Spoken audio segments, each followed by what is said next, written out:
Welcome back, Saber fans. Tony here from Rowan Sabers, and today another update video for you. If you're new to the channel, I do install, repair, and review these sabers, so please like, comment, and subscribe.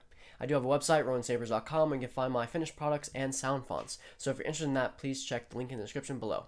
So here we have a very unique saber. This is a Kaizen Darksai V2. It's a Canadian company that made samurai-styled sabers for a long time, but this is their crack at their dark sword. This is their version 2 of it.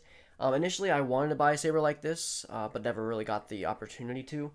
With this saber, I was helping out a friend, someone I had in the saber community, him and I had made conversation prior to back and forth about stuff, and he wanted to sell the saber for financial reasons, and so I ended up being like, oh yeah, why not, I wanted one for my collection. This one will be part of my Obi-Wan collection, but although it's not the Obi-Wan, side of things, it's more of his adversary, Maul. So I just re-updated this saber, so it just had, dark sword fonts on there, and so the original chassis design is actually really cool as well. See if I can get that out so you can see it real quick. It's only one retention screw. Much like the dark sword I've previously installed from the pack store, it has a similar build. So you pull out this sheath here, and then it exposes everything.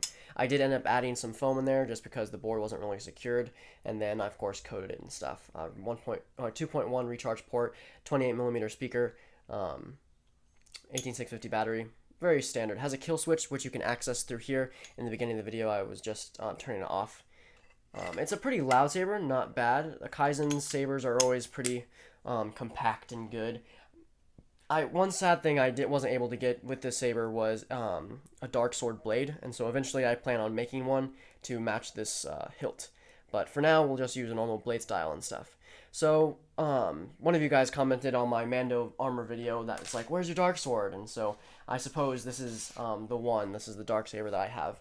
Overall, very sleek to hold, very, very nice. It feels very durable as well. I put the blade in, swing around, it's not going anywhere. The pack store ones seem to like wobble a bit, unless like the Shadow Blade is what I called. Shadow Blade V2 from the pack store seemed a bit wobbly in the emitter. But this one I don't have any problems with. So without further ado, let's show off some of the blades and call it a vid, shall we? So for this video, I'm going to be using a 26-inch or 27-inch blade. Not that big. Great for demoing at the studio here. And so, put this guy in there. Tighten him down. Now, again, one really cool feature is that it doesn't have a removable battery system, which is kind of unfortunate. But it does have a kill switch that you can access through this little slot here, which you can turn on. And so I just have a passive battery monitor on the boot, so I know what battery voltage it is. One thing that I didn't like as well is that the power and aux were switched, and so I'm going to have to go in and recode it so it reads it the opposite. So the bottom one is power. A nice dark sword blade style on there.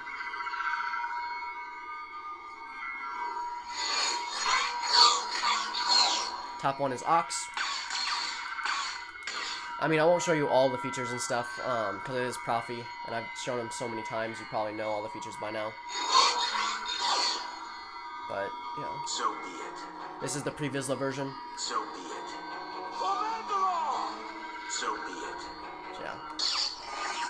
Next up. I claim this sword, and my rightful place is leader of Death Watch. This is the Maul version.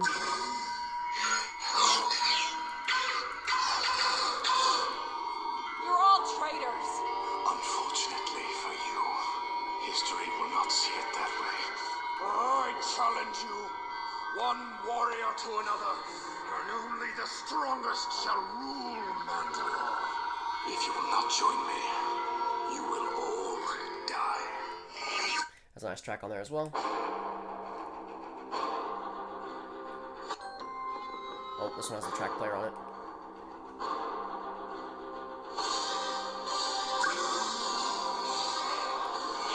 Next up. Maybe I should practice more first. Take it. It's yours. This is Sabine Wren. Ignite the blade. Your thoughts, your actions, they become energy. They flow through the crystal as well and become a part of the blade. Energy constantly flows through it. Very nice. This one I believe has Ezra's theme on there. No, it does not. Next up. Moff Gideon. This is the Moff Gideon version. The structure you are trapped in will be razed in short order. I would prefer to avoid any further violence and encourage a moment of consideration. The structure you are trapped in will be razed in short order. Just as you betrayed our business arrangement, I would gladly break any promise and watch you die in my hand. Rip. I would prefer to avoid any further violence and encourage a moment of consideration.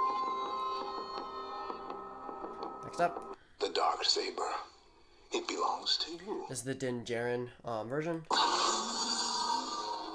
Now, it belongs to her.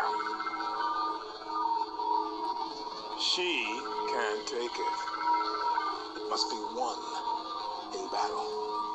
Without that blade, she's a pretender to the throne. The Darksaber doesn't have power. The story does. One thing that I will comment on is that the emitter part looks very small in comparison to the hilt itself, compared to like reference photos of like the Mandalorian's version, but a very comic book or like Clone Wars animated series version, you know. And so I think that's it. Are you a Jedi? Oh, I am. of course I put a Jedi inspired font in here as well. I put the rescue from Kyberphonic, just because of the recent Mandalorian season 2.